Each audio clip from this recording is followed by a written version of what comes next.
Hi అండి. ఎలా ఉన్నారు అందరూ? Welcome back to my channel. ఈరోజు నేను చికెన్ కర్రీ మనం ఎప్పుడు చేసినా గానీ పర్ఫెక్ట్‌గా రావాలి అన్నా, డాబా స్టైల్‌లో మంచి టేస్టీగా, గ్రేవీగా రావాలి అన్నా, ఈ ప్రిపరేషన్‌తో చేయండి. ఈ కొలతలతో చేస్తే ఎప్పుడూ ఒకటే టేస్ట్ అయితే వస్తుందండి. ఇంత రుచికరమైన చికెన్‌కి మనము ఎలా చేయాలో చూద్దామండి ఇప్పుడు. ముందుగా ఫుల్ వీడియో అయితే వాచ్ చేయండి. అండ్ చివరిగా మీకు నచ్చినట్టయితే లైక్ చేయండి. అండ్ మీరు కూడా ప్రిపేర్ చేసిన తర్వాత ఎలా వచ్చింది అనేది కామెంట్‌లో షేర్ చేయటం మాత్రం మర్చిపోవద్దండి. ఇప్పుడైతే నేను దీనికి హాఫ్ కేజీ చికెన్ అయితే తీసుకున్నానండి. హాఫ్ కేజీకి 1 స్పూన్ సాల్ట్ వేసుకున్నాము. ఎందుకంటే పీసెస్‌కి పట్టే అంతే వేసుకుంటున్నామనమాట. మళ్ళీ ఇంకొకసారి వేసుకుంటున్నాను. దీనికొచ్చి హాఫ్ స్పూన్ వచ్చేసి పసుపు వేసుకున్నాము. అండ్ 1 స్పూన్ అల్లం, జింజర్, గార్లిక్ పేస్ట్ అయితే వేసామండి. ఇది మన ఇంట్లో ప్రిపేర్ చేసిందైతే చికెన్ కర్రీకి మంచి టేస్ట్ అయితే వస్తుందండి. ఇవి వేసిన తర్వాత దీనికి మనము కారం మన టేస్ట్‌కి తగ్గట్టండి. ఇది ఇంట్లో పట్టించిన కారం అనమాట. కొద్దిగా కారంగానే ఉంటుంది. 1 ½ స్పూన్ అయితే సరిపోతుందండి దీనికి నేను వేశాను. ఎందుకంటే కారం ఎక్కువ స్పైసీగా ఉంటుంది. అదే బయట కొన్నది అయితే మనకి హాఫ్ కేజీకి 2 స్పూన్స్ అయితే పడుతుందండి. వీటిని బాగా పీసెస్‌కి పట్టేటట్టు మిక్స్ చేసుకోవాలండి. ఈ అల్లం పేస్ట్ అనేది, సాల్ట్ ఇవన్నీ మంచిగా పట్టేటట్టు అయితే పేస్ట్ చేసుకోవాలండి. పేస్ట్ చేసి మూత పెట్టి ఒక పక్కన పెట్టుకుంటే మనకి కొద్దిగా అదంతా పీసెస్‌కి బాగా పడుతుందనమాట. ఈ మసాలా ప్రిపరేషన్ కోసము ఇదే మన చికెన్‌లో మంచి డాబా స్టైల్ అనేది ఇస్తుందండి.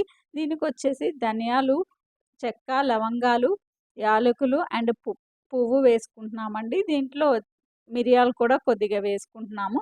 చిన్న పిల్లలు తినే పనైతే మిరియాలు అవి కొద్దిగా స్కిప్ చేసుకోండి. కానీ మిరియాలు వేస్తే మంచి హెల్త్‌కి మంచిది. అండ్ టేస్ట్ గూడా చాలా బాగా వస్తుందండి. మీ యూజ్ చేసే అలవాటున్న వాళ్ళైతే మిరియాలు వేసుకోండి. ఇవి ఫ్రై అయిన తర్వాత తీసి పక్కన పెట్టుకోవాలండి. ఆరబెట్టుకోవాలి. అదే ప్యాన్‌లో కొద్దిగా ఆయిల్ వేసుకొని ఉల్లిపాయలను ఇలా పొడవుగా సన్నగా తరుక్కోవాలండి. ఇక్కడైతే హాఫ్ కేజీకొచ్చేసి నేను 3 ఉల్లిపాయలు మీడియం సైజుదైతే కట్ చేసి తీసుకున్నాననమాట. ఇలా లైట్‌గా దోరగా ఫ్రై చేసుకోవాలండి. బ్రౌనిష్‌గా ఏమీ అవసరం లేదు. ఇలా ఫ్రై చేసుకుంటే సరిపోతుందనమాట. మాడకుండా ఫ్రై చేసుకుంటే మనకి టేస్ట్ కూడా బావుంటుంది. దీంట్లో కొద్దిగా జీడిపప్పు అయితే వేశాను. ఈ జీడిపప్పు అనేది మనకి స్కిప్ చేసుకోవచ్చండి. మీరు వేసుకుంటే మన దగ్గర వేసుకుంటే వేసుకోండి. లేకపోతే స్కిప్ అయినా చేసుకోవచ్చు. అది ఆప్షనల్ అండి. దీనికి 1 టమాటా అయితే యూజ్ చేశాను. కొద్దిగా సాల్ట్ యాడ్ చేసుకొని ఇవన్నీ బాగా మెత్తగా ఫ్రై అయ్యేటట్టు మూత పెట్టుకొని ఫ్రై చేసుకోవాలండి. చూస్తున్నారు గదా! ఈ విధంగా ఫ్రై అయితే సరిపోతుందండి. ఎందుకంటే దీన్ని మళ్ళీ మనము కర్రీలో వేస్తాం గాబట్టి అప్పుడు మిగతా హాఫ్ అనేది బాయిల్ అయిపోతుందనమాట. ఫ్రై అయిపోతుంది. ఈ ఈ విధంగా చేస్తే సరిపోతుందండి. అది కూడా మనము తీసి పక్కన ఆరబెట్టుకున్నాం కదా! ఇది ఆరిపోయిందండి. ఇప్పుడు మిక్సీ పట్టుకుందాము. ఈ మిక్సీ అనేది మెత్తగా మిక్సీ పట్టుకోవాలండి. మెత్తగా మిక్సీ పట్టుకుంటే మనకు కర్రీ అనేది గ్రేవీ బాగా టెక్స్చర్ వస్తుందనమాట. అది గ్రైండ్ చేసిన తర్వాత ఆనియన్ ఫ్రై చేసుకున్నవి రెండిటిని గ్రైండ్ చేసుకు ఒక పక్కన పెట్టుకోవాలి. ఈ రెండిటిని పక్కన పెట్టుకున్న తర్వాత మనము అదే పాన్ అయినా యూజ్ చేయొచ్చు. సెపరేట్ పాన్ అయినా యూజ్ చేయొచ్చండి.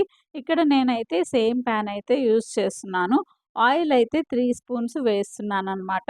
హాఫ్ కేజీకి స్పూన్సేనండి. పెద్ద గంటెలు కాదు. 3 అయితే వేస్తున్నాను.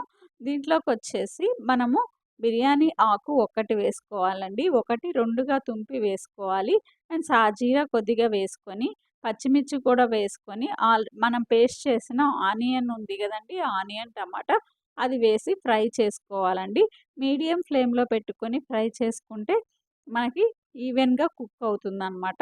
ఇది ఆల్రెడీ మనం ఫ్రై చేసిందే కాబట్టి ఎక్కువ సేపు ఫ్రై అవసరం లేదండి. ఆనియన్స్, టమాటాలు కొద్దిగా సేపు మనం మగ్గించాం కాబట్టి ఎక్కువ సేపయితే పట్టదు. దీంట్లో కొద్దిగా అల్లం పేస్ట్ గూడా హాఫ్ టీ స్పూన్ వేసుకొని ఫ్రై చేసుకోవాలండి.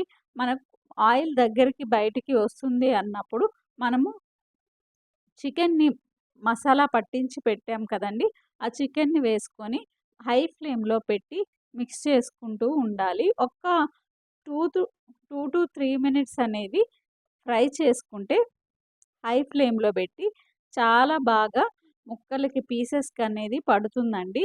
చాలా ఫ్రైలాగా వస్తుందనమాట. చూడండి హై ఫ్లేమ్‌లో పెట్టుకొని కలుపుకుంటూ మనం ఫ్రై చేసుకుంటూ ఉండాలి. ఒక్క 5 మినిట్స్ దాకా అట్లా చేసుకున్న తర్వాత మూత పెట్టుకుంటే మనకు చికెన్‌లో ఉన్న వాటర్ అంతా ఇట్లా బయటికి వచ్చేస్తుందనమాట.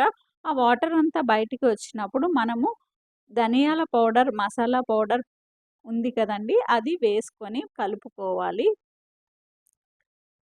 బాగా మిక్స్ చేసుకుంటే ఇది మనకు గరం మసాలా లాగా వస్తుందండి. ఈ చికెన్ కర్రీకి మనం బయట ఆహ్, దొరికే గరం మసాలా వాడవసరం లేదనమాట.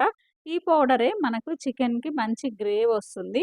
అది బాగా కలుపుకున్న తర్వాత మూత పెట్టుకుంటే ఇంకా చికెన్‌లో ఉన్న మిగతా వాటర్ అన్నీ బయటికి వచ్చేస్తాయండి. చూడండి ఆయిల్ గూడా బయటికి చాలా వరకు వచ్చింది. చికెన్ పీస్ కూడా చాలా ఫాస్ట్‌గా కుక్ అయిపోతుందనమాట. మనం ఈ విధంగా చేసుకుంటే చివరిగా దీంట్లో కొద్దిగా కసూరి మేతినైతే ఇట్లా రబ్ చేసుకొని వేసుకుంటే ఇది మంచి ఫ్లేవర్ ఇస్తుంది చికెన్‌కి. చాలా మంచిదండి ఇది కూడా. ఈ కసూరి మేతి అనేది మంచి ఫ్లేవర్ ఇస్తుందండి చికెన్‌కి. మీ దగ్గర ఉంటే కంపల్సరీగా వేయండి. లేకపోతే స్కిప్ చేసుకోవచ్చు. దీని బదులు మనము కొత్తిమీరనైనా సన్నగా తరుక్కొని వేసుకున్న కొద్దిగా టేస్ట్ అనేది బావుంటుంది. కానీ కసూరి మేతి వల్ల మనకి చికెన్ డాబా స్టైల్‌లో ఫ్లేవర్ అనేది, స్మెల్ అనేది చూడటానికి గాని, స్మెల్ పీల్చడానికి గాని చాలా బావుంటుందండి. ఒకసారి తప్పకుండా ట్రై చేయండి ఈ చికెన్ కర్రీని. అండ్ మీకు ఎలా వచ్చింది కర్రీ అనేది, అండ్ ఈ కర్రీ మీకు చూడటానికి ఎలా అనిపిస్తుందనేది తప్పకుండా కామెంట్ రూపంలో షేర్ చేయడానికి ట్రై చేయండి చూసిన ప్రతి ఒక్కళ్ళు. అండ్ మీకు నచ్చినట్టయితే ఈ స్టైల్ ఆఫ్ చికెన్ మీకు నచ్చినట్టయితే please like the video and subscribe the channel and share to your friends also. Thank you for watching అండి.